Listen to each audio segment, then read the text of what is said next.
یہ بہادر نہیں ہے جو نعرے صرف لگاتے ہیں دیواروں پر، ان کا جہاد ہے. جہاد اپنے آپ سے کیجیے پہلے. شیخ نے وہی کہا، اللہ کے رسول نے کہا کہ تم پہلے، میں بات کو مکمل کروں، روایت میں کہ پہلے اسلام لاؤ پھر قتال کرو. اس نے کلمہ پڑھا، قتال کیا، شہید ہو گیا. ایک وقت کی بھی نماز نہیں پڑھی، بخاری مسلم کی حدیث ہے. ایک وقت کی بھی نماز نہیں پڑھی. اب یہ تحریکی کہتے دیکھو نماز سے زیادہ اہم جہاد ہے. اس سے یہ ثابت ہوا. ہاں یہاں انہوں نے اس کا جواب دیا، تفصیل کا موقع نہیں. پہلے عقیدہ ہے، اس کے بعد کوئی عمل ہے، تو پہلے آپ عقیدہ درست کیجئے. تو کیا یہ تحریکیوں نے سب توحید لوگوں کو پہنچا دی پہلے نمبر پہ؟ دوسرا یہ کہ نماز کو جہاد سے اہمیت اور فوقیت نہیں حاصل ہے. یہ اس لیے اس شخص کے حق میں تھا کہ اس پر نماز کا کوئی وقت آیا ہی نہیں تھا، ایک بھی نماز فرض نہیں ہوئی. جب نماز فرض نہیں ہوئی اور اس سے پہلے شہادت مل گئی، جنت میں چلا گیا. ہاں اور بھی روایتیں انہوں نے نقل کی ہے.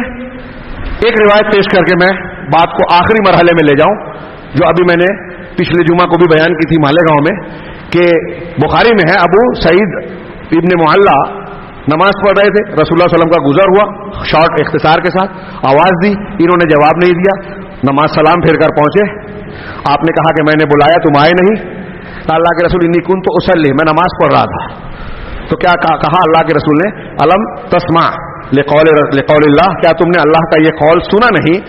یا ایھا الذین آمنوا استجیبوا للہ وللرسول اذا دعاکم لما یحییکم.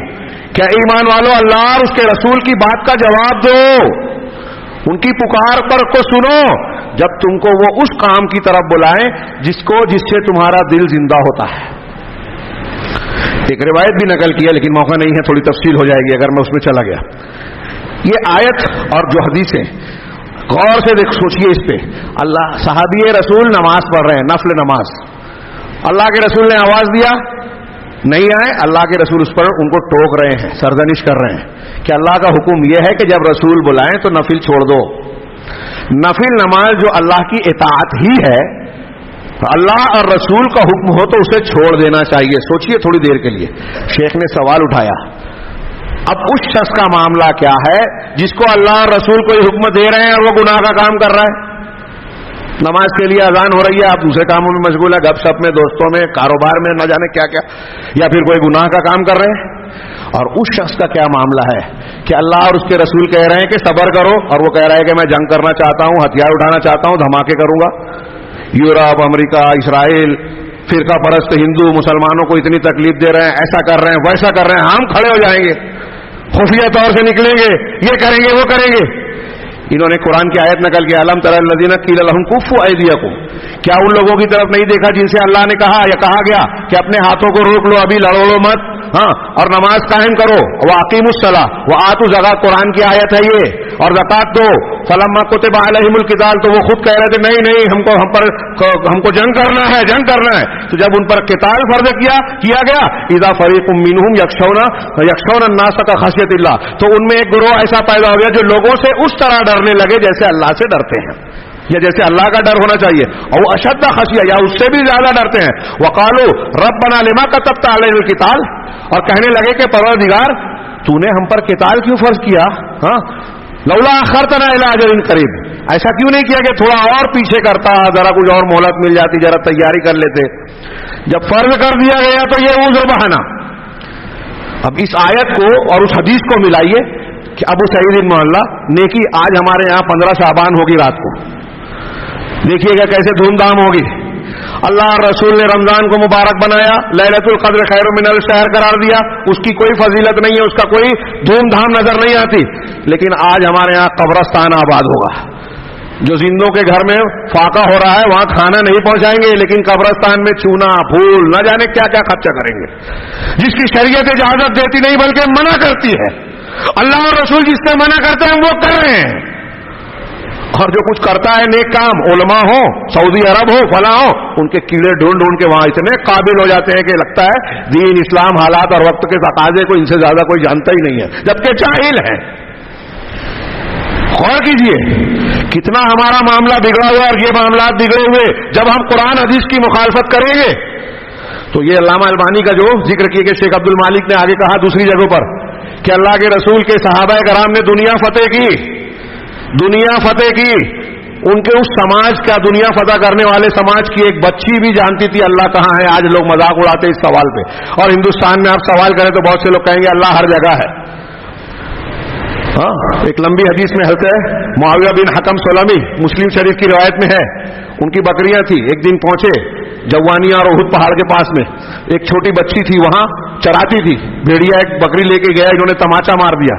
بعد میں افسوس ہوا, اللہ کے رسول سے آ کے ذکر کیا, آپ برا مانا آپ نے تو کہا اللہ کے رسول آزاد کر دوں. کہا بلاؤ اس بچی کو, لونڈی کو بلایا, پوچھا اللہ کہاں ہے, کہا فی السما, آسمان. ایک بچی بول رہی ہے.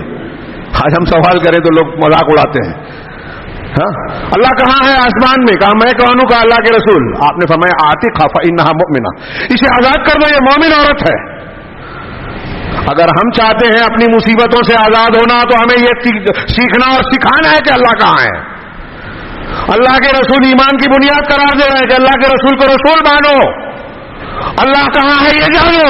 اللہ اور رسول کے بارے میں علم نہیں ہے تو آزادی نہیں ملے گی. اس کو آزادی ملی ان دو سوالوں کے جواب میں. ہم کو بھی ان مصیبتوں سے ان کے تبصرے کو میں اپنے الفاظ میں بیان کر رہا ہوں. اب اس طرح تناظر میں سوچئے کہ نفل نماز کو چھوڑ کر اللہ اور رسول کی بات ماننی ہے, اور آج ہمارا نوجوان یہ اعتراض کر رہا ہے علماء پر کہ آپ یہ کہتے ہو صبر کرو, تو عالم کہتا ہے کہ میں نہیں کہتا, اللہ کہتا ہے. جب آپ کے ہاتھ میں طاقت نہیں ہے کہ آپ مقابلہ کریں, خلافت قائم کریں, اسلامی حدود کو نافذ کریں, جس چیز کی طاقت آپ کو نہیں ہے, پورے مضمون پورے خطبے کو سامنے رکھ کے یہ آخری جملہ سنیے, جس چیز کی طاقت آپ کو نہیں ہے, اس چیز کے آپ مکلف ہی نہیں ہیں. نماز کا وقت آیا نہیں, قتال کیا, شہید ہو گئے, جنت میں چلے گئے. اللہ کے رسول نے بلایا, نفل چھوڑ کے آنا ہے. اب آج کے ماحول میں ہم کو قرآن حدیث جو کہہ رہے ہیں کہ یہ کرو وہ کرو, جو نہیں کہا, جس کی طاقت نہیں ہے, وہ کرنے کا کوئی فائدہ ہے؟ قتال کی بات کرنا, جنگ کی بات کرنا, چلتے پھرتے مجلسوں میں ادھر ادھر اور واٹس ایپ اور سوشل میڈیا پر سعودی عرب پر اہل حدیث کے اور فلاں کے خلاف جو تبصرے کرنا جہالت کی بنیاد پر, اس سے کیا حاصل ہے؟ کون سا فائدہ ہے؟ آخر میں انہوں نے یہی نتیجہ برآمد کیا کہ آج مسلمانوں کو اور ہم کو آپ کو جو یہ کہا گیا قرآن و حدیث کی ان تعلیمات میں کہ آپ جو ہے اچھا اپنے زمانہ حال کو دیکھیں, اگر اپنے آپ کو سدھارنا چاہتے ہیں تو اپنا حال سدھاریں. یہ آیت اور اس کے تناظر میں بتایا کہ جن لوگوں نے اللہ سے وعدہ کیا کہ ہم کو یہ کام کرنا ہے, ہم یہ ہیں ابھی قرآن کے وَمِنْهُم مَّنْ عَاهَدَ اللَّهَ لَئِنْ آتَانَا اللَّهُ لَئِنْ آتَانَا مِنْ فَضْلِهِ لَنَصَّدَّقَنَّ, یہ آیت ہے, وقت نہیں ہے. اور 2-3 آیتوں کو پیش کر کے بتایا کہ کچھ لوگ یہ کہتے ہیں اللہ ہم پر یہ فرض کر دے, ہم کو یہ دے دے تو ہم یہ کریں گے, لیکن جب اللہ نے دیا تو اس سے مکر گئے. جنگ کا قتال کا مطالبہ کیا, فرض کیا گیا تو اس سے کترا گئے. تو جب انہوں نے غلط مطالبہ کیا تو غلط نتیجہ آیا. اس ضمن میں شیخ عبد الرحمن بن ناصر السعدی کا ایک لمبا اقتباس نقل کیا شیخ نے. کہتے ہیں کہ قرآن میں جگہ جگہ آپ کو یہ مضمون ملے گا کہ آپ اپنے گرد و پیش کے حالات دیکھیں, ان حالات میں آپ کو کیا کام کرنا ہے, آپ کی کیا طاقت ہے, آپ کس چیز کے پابند اور مکلف بنتے ہیں, وہ کام کیجیے. جس کی آپ کو طاقت نہیں ہے اس کی طرف آنکھ نہ بڑھائیں, اس کی ضد نہ کریں, اس کی طرف نہ لپکیں. اگر آپ نے ایسا کیا ہمیں تو یہ کرنا چاہیے جو آپ نہیں کر سکتے, تو نتیجہ کیا نکلے گا کہ آپ وہ کام جو نہیں کر سکتے اس کی طرف دماغ لگاؤ گے تو جو آپ کر سکتے ہو وہ بھی بگڑے گا. نہ یہ درست رہے گا نہ وہ درست رہے گا, یہ بھی بگڑے گا اور وہ بھی بگڑے گا. قرآن نے یہ مضمون کئی آیتوں میں بیان کیا کہ جن لوگوں نے ایسا کیا اللہ تعالیٰ نے پھر ان کو عذاب میں اور مختلف قسم کے وبال میں مبتلا کر دیا. تو آپ کو یہ دیکھنا ہے, ہم کو یہ دیکھنا ہے کہ کن حالات میں ہمارے ارد گرد میں کون سا تقاضا ہے.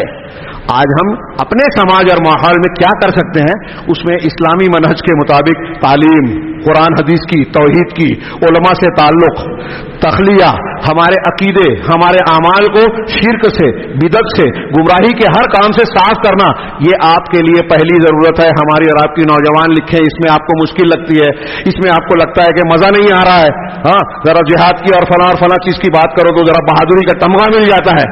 یہ آپ کی نفسیات ہے، لیکن اصل مجاہدہ یہ ہے کہ آپ گناہوں سے لڑیں، شرک سے لڑیں جو آپ کے گرد میں ہے، اپنے آپ سے لڑیں جو ہمارے گھروں میں گناہوں پر ہم کو اکسا رہا ہے، لوگوں کے حقوق ادا کرنے سے ہم کو روک رہا ہے۔ پہلا جہاد اپنے آپ سے ہے، اپنے آپ پر اسلام نافذ کریں، تربیت کریں اپنے ارد گرد کے لوگوں کی۔ یہ کام انبیاء کا طریقہ ہے، یہ انبیاء کا کام ہے، اور انبیاء کا کام انبیاء کے طریقے پہ کریں۔ عقائد کی اصلاح، اعمال کی اصلاح، تصفیہ یعنی گندی چیزوں سے پاک کرنا، پھر تربیت، صحیح چیزوں کی کا عادی بنانا، اس کو سکھانا۔ ورنہ اللہ کے رسول انہوں نے اپنی بحث کا خاتمہ کرتے ہوئے ایک روایت پیش کی کہ من حسن الاسلام ترکہ ما لا یعنی، آدمی کے اسلام کی خوبی میں سے یہ ہے کہ وہ ان چیزوں کو ترک کر دے جو لایانی ہے، اگرچہ حسن درجے کی ہے۔ اہل علم ان 2-3 روایتوں میں اس کو شمار کرتے ہیں جس میں اسلام کی بنیاد ہے، جوامع الکلیم کا نمونہ۔ ہاں، اگر اس ضمن میں شیخ نے ابن عثیمین رحمہ اللہ کے بھی بڑے پیارے خطاب کی طرف اشارہ کیا کہ اگر آپ اور ہم یہاں ممبر پر کھڑے ہو کے، میں سعودی عرب کے خلاف بولتا ہوں، کسی ملک کے خلاف بولتا ہوں، چھوڑ دیجئے سعودی عرب، یہاں کھڑے ہو کے بولتا ہوں کسی ملک کے خلاف یا ہمارے جو حکام ہیں ان کے خلاف، اس کا کیا فائدہ ہے؟ اس کا کیا فائدہ ہے؟